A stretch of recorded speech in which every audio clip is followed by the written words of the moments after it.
Friends, welcome back to my channel. ఈరోజు మీకు ఈ సీరియల్లో ఏం జరిగిందో తెలుసుకోవాలి అనుకుంటున్నారా? అయితే వెంటనే మనం సీరియల్లోకి వెళ్ళిపోదాం.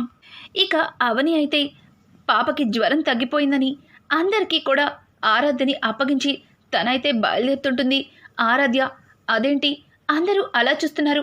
నాకు జ్వరం తగ్గడానికి ఈవిడే కదా, ఆమెకి అందరూ థ్యాంక్స్ చెప్పండి అని చెప్పడంతో ఇక ఇంట్లో అందరూ కూడా అవనికి థ్యాంక్స్ చెప్తారు.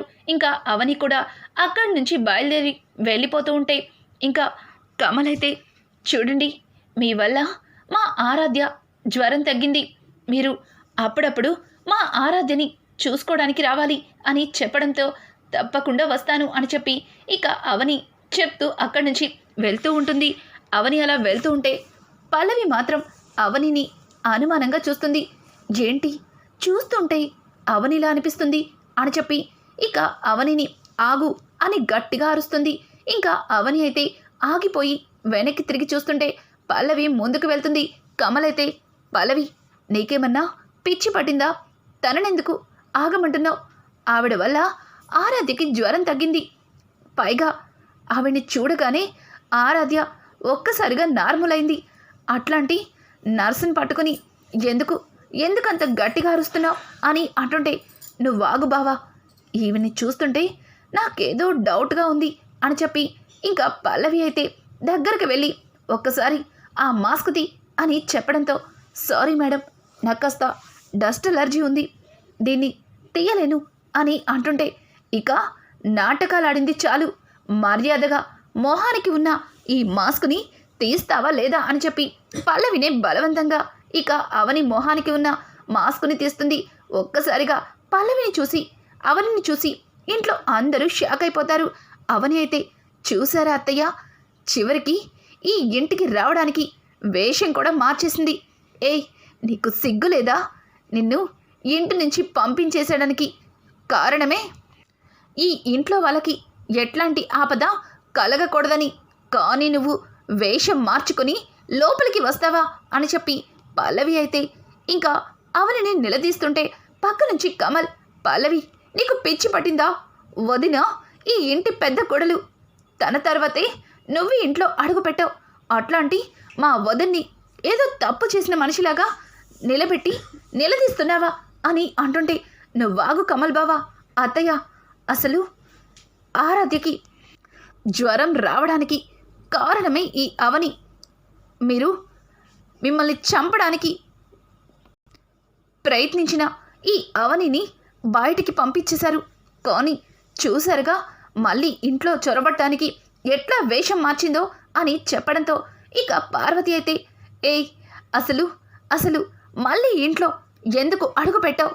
నిన్ను ఈ ఇంటికి రావద్దని ఇంతకు ముందే చెప్పాను, అందుకే కదా నిన్ను ఇంటి నుంచి కూడా బయటికి తోసేసింది, నీ వల్ల నా ప్రాణాలే పోయేవి, ఇలా ప్రాణాలు తీసే నీలాంటిది ఈ ఇంటికి రావడానికి వీల్లేదు అని అంటుంటే ఇక అవని అయితే, అది అత్తయ్య, ఆరాధ్య పరిస్థితి బాగోలేదు, తనని చూడటానికి వచ్చాను, తను నా మీద బెంగ పెట్టుకుంది, చూశారుగా జ్వరంతో ఎంత ఇబ్బంది పడిందో అని అంటూ ఉంటే ఇక రాజేంద్ర కూడా, పార్వతి అవని చేసిన దానిలో తప్పే ఉంది, ఎందుకు తనను బాధ పెట్టేలా మాట్లాడుతున్నావు అని అంటుంటే, చూడండి తను నా ప్రాణాలు తీయటానికి కూడా వెనకాడలేదు, అలాగే ఇప్పుడు ఆరాధ్య వంకతో ఇంట్లో చొరబడి ఏదైనా చెయ్యొచ్చు, ఇట్లాంటి వాళ్ళు ఈ ఇంట్లో అడుగు పెట్టడానికి వీల్లేదు, వెళ్ళు ఇక్కడి నుంచి వెళ్ళు అని గట్టిగా అరవడంతో ఇక అవని అయితే, అది కాదత్తయ్య కాస్త అని అంటూ ఉంటే పల్లవి, ఏంటి మళ్ళీ స్పెషల్గా చెప్పాలా? ఈసారి చెప్పేది ఉండదు, మనుషులతో బయటికి తోయిచ్చేస్తాను, వెళ్ళు, నీ వల్ల అత్తయ్య గారికి ప్రాణ ప్రమాదం వచ్చింది, వెళ్తావా లేదా అని చెప్పి ఇక పల్లవి అయితే అవనిని గెంటేస్తుంటే అవని ఒక్కసారిగా పల్లవి చేతుల్ని ఇదిలించుకొని, నన్ను ఇంటి నుంచి వెళ్ళమనడానికి నువ్వెవరు అని చెప్పి పల్లవిని అడగడంతో ఒక్కసారిగా పల్లవి కంగు తిన్నంత పనవుతుంది. ఇక కమలైతే, అది వదిన నువ్వు అడ్డం తిరగకపోతే ఇదిగో ఇట్లాగే నిన్ను అందరూ కూడా తప్పు పడుతుంటారు, ఏయ్ పక్కకి తప్పుకోవే వదిన, నువ్విక్కడే ఉండు, ఎక్కడికి వెళ్ళొద్దు అని చెప్పి ఇంకా కమల్ అంటూ ఉంటే ఆ మాటలకి ఇంకా అవని అయితే, కన్నయ్య నువ్వు కాసేపు సైలెంట్గా ఉండు. చూడండి అత్తయ్య, ఆయన మీ కన్న కొడుకు కాకపోయినా మీరు ఆయన మీద తల్లి కంటే ఎక్కువగా మమకారాన్ని పెంచుకున్నారు. కానీ నేను మీలా కాదు, ఆరాధ్యని నవమాసాలు మోసి కన్నాను. తన మీద నాకు ఎంత ప్రేమ ఉంటుందో అర్థం చేసుకోండి. కొడుకు కాని కొడుకు మీద అపారమైన ప్రేమని పెంచుకున్నారు. మరి నా కన్న కూతురు మీద నేనెంత ప్రేమని పెంచుకుని ఉంటాను. చూడండి, నా కూతుర్ని చూడటానికి నేను వస్తాను, వచ్చి తీరుతాను. ఆ దేవుడే దిగి వచ్చి రావద్దని చెప్పిన నా కూతురు దగ్గరికి నేను వస్తాను. నన్ను ఆపడానికి ఇక్కడ ఎవ్వరికీ కూడా హక్కు అధికారం లేవు, అర్థమవుతుందిగా అని చెప్పి ఇక అవని అయితే అక్కడి నుంచి వెళ్తుంటే పార్వతి, చూసారా చూసారా దాని పొగరు, నేనంట అక్షయ్ తలని కాదని ఎట్లా మాట్లాడుతుందో, అసలు అసలు అత్తయ్యనే గౌరవం కూడా లేకుండా ఎన్నేసి మాటలంటుందో విన్నారుగా అని చెప్పి పార్వతి మాట్లాడుతూ ఉంటే ఇక పక్క నుంచి రాజేంద్ర అయితే, చూడు పార్వతి, అవని మాట్లాడిందాల్లో నాకేమాత్రం కూడా తప్పు కనిపించలేదు. నువ్వు అవనిని అనవసరంగా అపార్థం చేసుకుంటున్నావు. నిజంగానే నీకు నీ పిల్లలంటే ఎంత ప్రేమో అందరికీ తెలిసిందే. అలాగే అవనికి ఆరాధ్య కన్న కూతురు. మరి తనకి ఒంట్లో బాగాలేదంటే ఏ తల్లి మనసన్నా ఆగుతుందా? అందుకే తన కూతుర్ని చూసుకోవడానికి ఆ రకంగా వచ్చింది. నార్మల్గా అవని ఇంట్లోకొస్తే నువ్వు రానిస్తావా? ఒక్క మాట చెప్పు. అందుకే ఏం చేయాలో తెలియక తను ఆ రకంగా వచ్చింది. చూడు, అవని చేసిందల్లో నాకేమాత్రం తప్పు కనిపించట్లేదు. అనవసరంగా ఎక్కువ ఆలోచించి నీ మనసు పాడు చేసుకోకు అని చెప్పి రాజేంద్ర అక్కడి నుంచి వెళ్ళిపోతుంటే ఇక కమలైతే పల్లవి దగ్గరకు వచ్చి, ఏయ్ నీకసలు బుద్ధుందా? నువ్వు త్వరలో తల్లి కాబోతున్నావు. నీ బిడ్డ గురించి నువ్వు ఇలాగైనా ఆలోచిస్తావు? నిన్ను చూస్తుంటే ఎక్కడ నా బిడ్డని ఇంట్లో ఎవ్వరికీ దక్కకుండా చేస్తావేమో అని భయంగా ఉంది అని చెప్పి కమల్ మాట్లాడుతుంటే పల్లవి ఏం మాట్లాడాలో తెలియక మౌనంగా ఉండిపోతుంది. ఇక పార్వతి పల్లవి ఇద్దరే అట్లా హాల్లో ఉండిపోతారు. ఇంకా ఇక్కడ చూస్తే అవని అయితే ఇంటికి వెళ్ళడంతో ఇంట్లో ఉన్న స్వరాజ్యం ఇక దయాకర్ ఇద్దరు కూడా అవనిని చూస్తారు. అమ్మా అవని, ఇప్పుడు ఆరాధ్యకి ఎలా ఉంది? బాగానే ఉందా అని అడగడంతో, బాగానే ఉంది బాబాయ్ గారు. ఇప్పుడు ఆరాధ్య నార్మల్ అయింది. ఇక తను ఎప్పుడూ ఇట్లా బెంగ పెట్టుకోదు అని చెప్పి ఇక అవని అయితే దయాకర్కి అలాగే స్వరాజ్యంకి చెప్తుంది. ఇక ఇక్కడ చూస్తే శ్రేయ అయితే శ్రీకర్తో, శ్రీ, ఇంట్లో జరుగుతున్న పనులన్నీ చూస్తుంటే నాకెందుకో అవని అక్కని ఎప్పటికీ ఆ పల్లవి రానివ్వదనిపిస్తుంది. ఆ పల్లవి ఇందాక అవని అక్కని చూసి ఎంతలా గొడవ చేసిందో తెలుసా? తను చేసిన గొడవకి అత్తయ్య కూడా తనకి సపోర్టుగా అక్కని ఇంట్లో అడుగు పెట్టొద్దని గట్టిగా అరిచింది. అలాగే అక్క అయితే ఒక్క మాట కూడా మాట్లాడలేకపోయింది. ఇదంతా చూస్తుంటే పల్లవి జీవితంలో అవని అక్కని ఇంటికి రానివ్వకుండా చేస్తుందేమో అని భయంగా ఉంది అని చెప్తుంటే శ్రీకర్ కూడా, అవును అవును శ్రేయ, నాకు కూడా అలాగే అనిపిస్తుంది. వదిన్ని ఎట్లా ఇంటికి తీసుకురావాలో అర్థం కావట్లేదు. పల్లవి చేసిన తప్పుల్ని బయట పెడితే ఎక్కడ రెండు కుటుంబాలు విడిపోతాయేమో. అలాగే కమల్ పల్లవిని జీవితంలో క్షమించడేమో అని భయపడి అన్ని నిజాల్ని నా గుండెల్లోనే దాచుకున్నాను. కానీ ఇంట్లో అందరికీ వదిన ఏ తప్పు చెయ్యలేదని, ఇదంతా పల్లవినే చేస్తుందని ఎట్లా తెలుస్తుంది అని చెప్పి ఇక శ్రీకర్ అంటూ ఉంటాడు. శ్రీ అయితే, ఏదన్నా మ్యాజిక్ జరగాలి, అప్పుడే అత్తయ్యకి ఆ పల్లవి గురించి తెలుస్తుంది, ఆ పల్లవి చేస్తున్న కుట్రలు బయటపడతాయి అని చెప్పి ఇక అనుకుంటూ ఉంటారు. ఇక ఇక్కడ చూస్తే పార్వతి అయితే గదిలోకి వెళ్ళి రాజేంద్రతో, చూడండి, నేను నిజంగానే అంత దుర్మార్గురాల్నా? అవనిని ఇంటి నుంచి పంపించేసి తప్పు చేశానా అని అంటుంటే, పార్వతి, నేను నీకు చెప్పాల్సిన అవసరం లేదు. నువ్వు నీ ఇష్ట ప్రకారం చేసినప్పుడు నన్నెందుకు అడుగుతున్నావు అని అంటుంటే, అది కాదండి, అవని ఏం చేసిందో మీకు తెలీదా? తను మెట్ల మీద నుంచి తోసేసింది, నన్ను చంపాలని చూసింది. అలాగే ఈ ఆస్తి మొత్తాన్ని తన భర్తకి దక్కాలని వీలునామాని రాయించింది. అదంతా మీకు కనిపించలేదా అని అంటూ ఉంటే, ఇంకా రాజేంద్ర అయితే, చూడు పార్వతి, నిజాన్ని అబద్ధాన్ని నిజంలాగా చూస్తున్నావేమో అని నాకు అనిపిస్తుంది. అవని ఈ ఇంటికి కోడలిగా ఇంట్లో అడుగు పెట్టినప్పటి నుంచి చూస్తూనే ఉన్నాను. తను ఇంటి కోసం, మన కోసం ఎంతో చేసింది. ఈ కుటుంబంలో వాళ్ళ సంతోషం కోసం తను ఏం చేయడానికన్నా వెనకాడలేదు. అట్లాంటి అవని ఇట్లాంటి పనులు చేసిందంటే నీకు ఎట్లా నమ్మాలనిపిస్తుంది పార్వతి? ఒక్కసారి ఆలోచించు. అవని నిజంగానే ఈ తప్పు చేసిందని నువ్వు మనస్ఫూర్తిగా నమ్ముతున్నావా అని అంటుంటే, ఇక పార్వతి అయితే, ఏంటండి అలా మాట్లాడుతున్నారు? నా కళ్ళతో నేను చూశాను అని అంటుంటే, చూడు పార్వతి, నిన్న పల్లవి గదిలో అవని కట్టుకున్న చీర దొరికింది. ఆ చీరని చూశాక నువ్వు పల్లవిని నిలదీసావు. అలాగే అవనిని కూడా నువ్వు అనుమానిస్తున్నావేమో, అనవసరంగా అవనే ఈ తప్పులన్నీ చేసిందని అపోహపడుతున్నావేమో. ఒక్కసారి నిజాన్ని తెలుసుకోవడానికి ప్రయత్నించు అని చెప్పి, ఇక పార్వతికి నచ్చ చెప్పినట్టుగా చెప్తూ రాజేంద్ర అయితే బెడ్ మీద పడుకొని ఉంటాడు. ఇక పార్వతి అయితే, ఈయన చెప్పినట్టు నిజంగానే నేను అవనిని అనవసరంగా అనుమానిస్తున్నానా, నిజంగానే అవనిని నిందిస్తున్నానా అని చెప్పి, ఇక పార్వతి అయితే తన మనసులో జరిగిందంతా గుర్తు చేసుకుంటూ ఉంటుంది. ఆ రోజు పల్లవి చెప్పినట్టు చీరని చూసి అవని అని అపోహపడ్డానా అని చెప్పి, ఇంకా పార్వతి తనలో తను ఆలోచించుకుంటూ ఉంటుంది. ఇంకా ఉదయాన్నే కమల్ అయితే బట్టల కోసం కబోర్డ్ని ఓపెన్ చేస్తాడు. కానీ కబోర్డ్ డోర్ గట్టిగా లాక్ అవడంతో గట్టిగా లాగుతూ ఉంటాడు. అనుకోకుండా అలా కబోర్డ్ లాగేసరికి కబోర్డు కదిలిపోయి కబోర్డ్ పైన ఉన్న కొన్ని పేపర్స్ అయితే కింద పడతాయి. ఒక్కసారిగా ఆ పేపర్స్ అన్ని చూసి కమల్ షాక్ అయిపోతాడు. ఇక ఆ పేపర్లని పైకి తీసి ఒక్కొక్కటి చదువుతుంటాడు.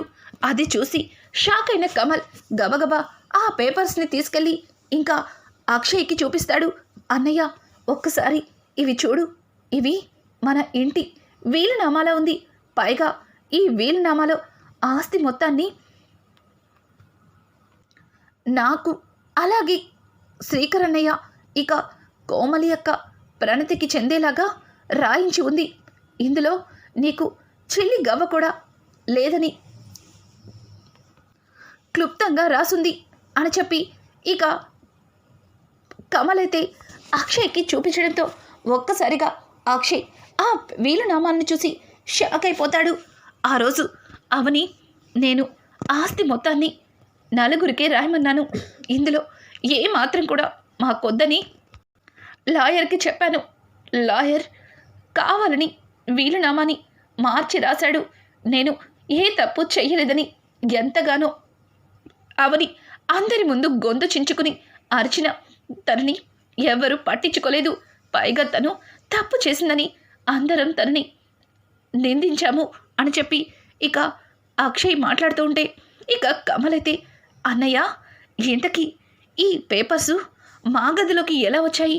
పైగా మా కబోర్డ్ పైన ఎవరు పెట్టారు అని అడగడంతో అక్షయ్ ఆలోచిస్తూ ఎవరు పెట్టుంటారు అన్నట్టుగా ఇక వాటిని తీసుకుని బయటికి వెళ్తుంటాడు.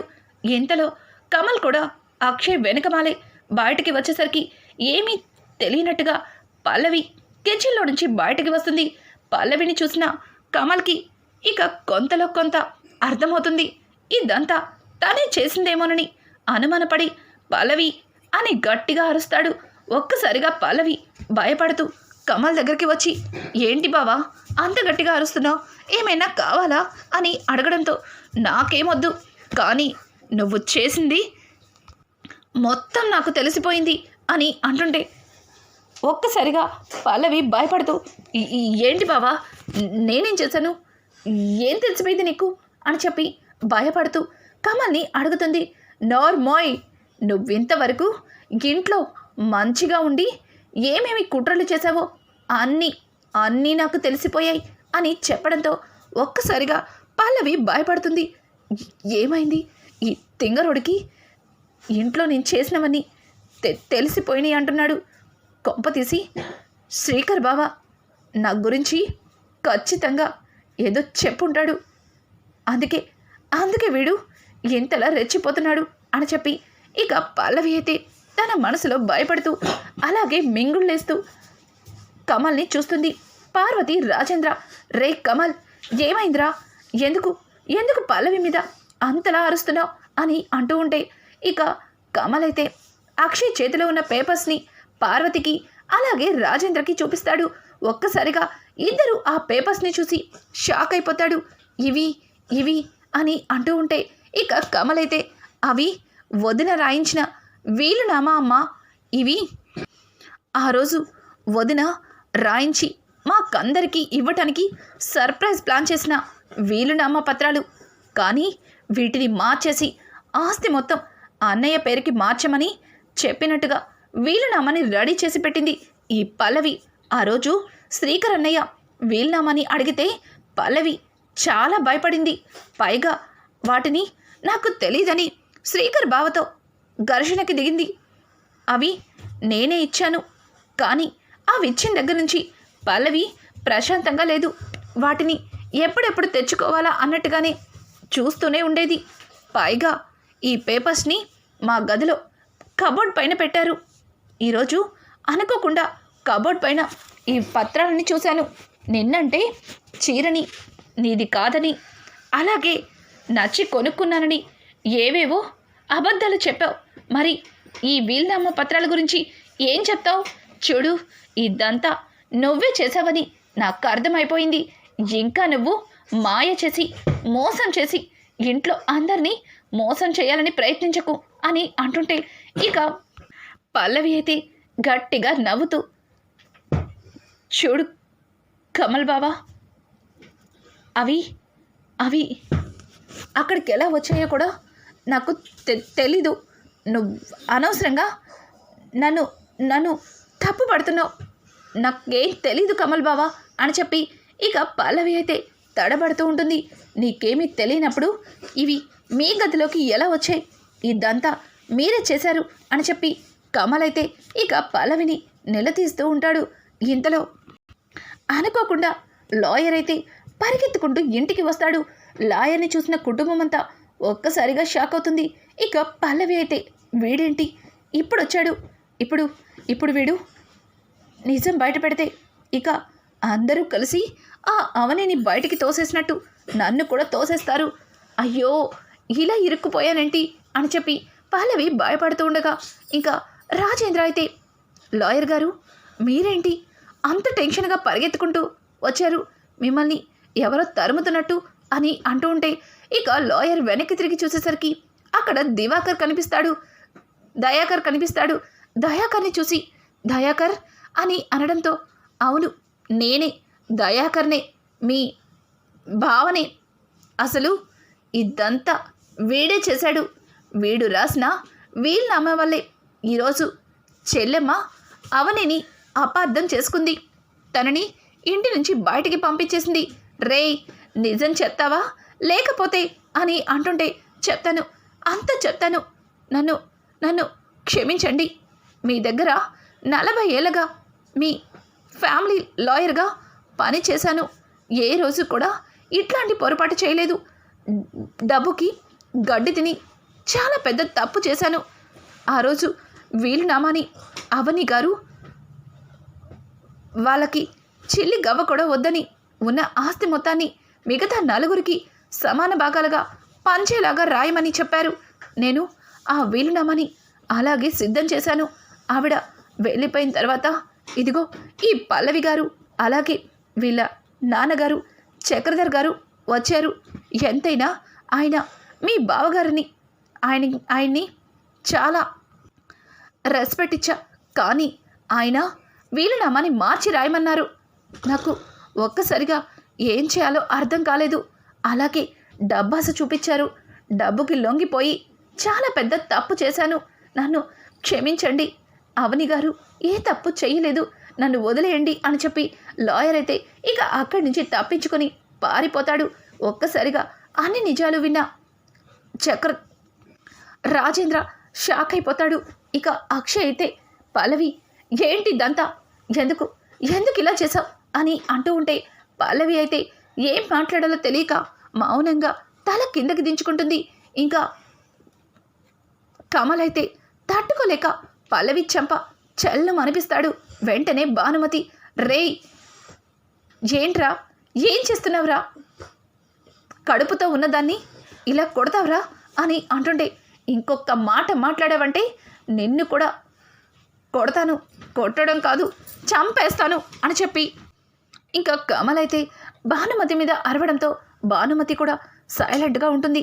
ఇక పార్వతి అయితే ఎందుకు చేసావు, ఎందుకు ఇదంతా చేసావు, చెప్తావా లేదా అని అడగడంతో ఇంకా పల్లవి అయితే ఏం చెప్పాలో తెలియక మౌనంగా తలదించుకుంటుంది. ఇంకా పార్వతి చెప్తావా లేదా, నా చేతులతో దేవత లాంటి నా పెద్ద కోడల్ని ఇంటి నుంచి పంపించేశాను.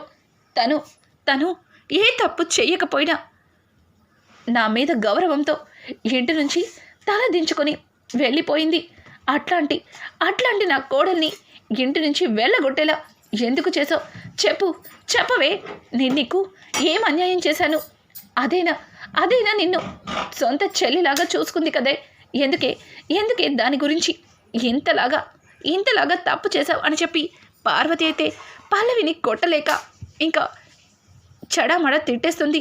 పల్లవి అది అత్తయ్య అని తడబడుతూ ఉంటే ఇక రాజేంద్ర అయితే చూడమ్మా, నువ్వు అవని మీద ఇంత కక్షని ఇంత అసూయని పెంచుకుంటావని అస్సలు అనుకోలేదు. అవని నిన్ను సొంత చెల్లెల్లాగా చూసుకుంది, కానీ నువ్వు తనని ఇంటి నుంచి వెళ్ళగొట్టేలా చేసావు. నిన్ను ఏమనాలో కూడా నాకు అర్థం కావట్లేదు అని చెప్పి ఇక రాజేంద్ర అయితే పార్వతి ఇప్పటికైనా తప్పు చేశానని ఒప్పుకున్నావు. దేవత లాంటి మహాలక్ష్మిని ఈ ఇంటి దీపాన్ని వెళ్ళగొట్టావు. ఇక తరువాత నిర్ణయం ఏం తీసుకుంటావన్నది నీ ఇష్టం అని చెప్పి రాజేంద్ర అక్కడి నుంచి వెళ్ళిపోతాడు. ఇక పార్వతి అయితే అక్కడికక్కడే కుప్పకూలిపోతుంది. వెంటనే అక్షయ్ అయితే పార్వతి దగ్గరకు వచ్చి, అమ్మా నువ్వే తప్పు చెయ్యలేదమ్మా, ఇదంతా నువ్వు కావాలని చేయలేదు, నువ్వేం బాధపడకు, ఖచ్చితంగా అవని అర్థం చేసుకుంటుంది, అవని ఏంటో నాకు తెలుసమ్మా అని చెప్పి పార్వతికి నచ్చ చెప్పడానికి ప్రయత్నిస్తూ ఉంటే ఇంకా పార్వతి లేదు నేను చాలా పెద్ద తప్పు చేశాను, ఈ ఇంటి మహాలక్ష్మిని వెళ్ళగొట్టాను, అలాగే తనని ఎన్నో మాటలన్నాను, ఎంతగానో నిందించాను, తప్పు చేశాను అని చెప్పి ఇక పార్వతి అయితే తన 2 చేతులతో తల కొట్టుకుంటూ ఉంటుంది. అలాగే కమల్, అలాగే అక్షయ్, ఇక శ్రీకర్ ముగ్గురు కూడా పార్వతిని ఆపడానికి ప్రయత్నిస్తారు. నేను అవనిని చూడాలి అని చెప్పి పార్వతి అడగడంతో వెంటనే కమల్ అయితే, అమ్మా వదిన దయాకర్ గారి ఇంట్లోనే ఉంది, రామ్మ వెళ్దామమ్మా అని చెప్పి కమల్, అలాగే శ్రీకర్, ఇక అక్షయ్ ముగ్గురు కూడా పార్వతిని తీసుకుని అవని దగ్గరికి వెళ్తారు. అవనిని చూసిన పార్వతి అవని అని పిలవడంతో అవని అని చెప్పి అవని దగ్గరికి వెళ్ళి అవని 2 చేతులు పట్టుకొని, అవని నన్ను క్షమిస్తావా అని అడగడంతో, అయ్యో అత్తయ్య నేను మిమ్మల్ని క్షమించడమేంటి అని అంటుంటే, నేను తప్పు చేశాను, క్షమించరాని తప్పు చేశాను, నన్ను నువ్వు ఎలా శిక్షించినా శిక్షని సంతోషంగా అనుభవిస్తాను అని చెప్పి పార్వతి మాట్లాడుతుంటే, ఏం మాట్లాడుతున్నారు అత్తయ్య, నేను మిమ్మల్ని శిక్షించడమేంటి, అసలు మీరు తప్పు చేయడమేంటి, ఏదో అనుకోకుండా జరిగిపోయింది, మీరు బాధపడకండి అత్తయ్య అని చెప్పి అవని అయితే ఇక పార్వతిని హక్ చేసుకుంటుంది. రానున్న ఎపిసోడ్స్లో అవనిని ఇంటికి తీసుకొచ్చిన పార్వతిని చూసి పల్లవి ఏం చేయబోతుంది, మళ్ళీ అవని మీద ఎట్లాంటి కుట్రని ప్లాన్ చేస్తుంది. ఇట్లాంటి లేటెస్ట్ ఎపిసోడ్స్ మీకు మరిన్ని కావాలి అనుకుంటే మా ఛానల్ని సబ్స్క్రైబ్ చేసుకోవడం మాత్రం మర్చిపోకండి. Thanks for watching. Friends, welcome back to my channel. ఈరోజు మీకు ఈ సీరియల్లో ఏం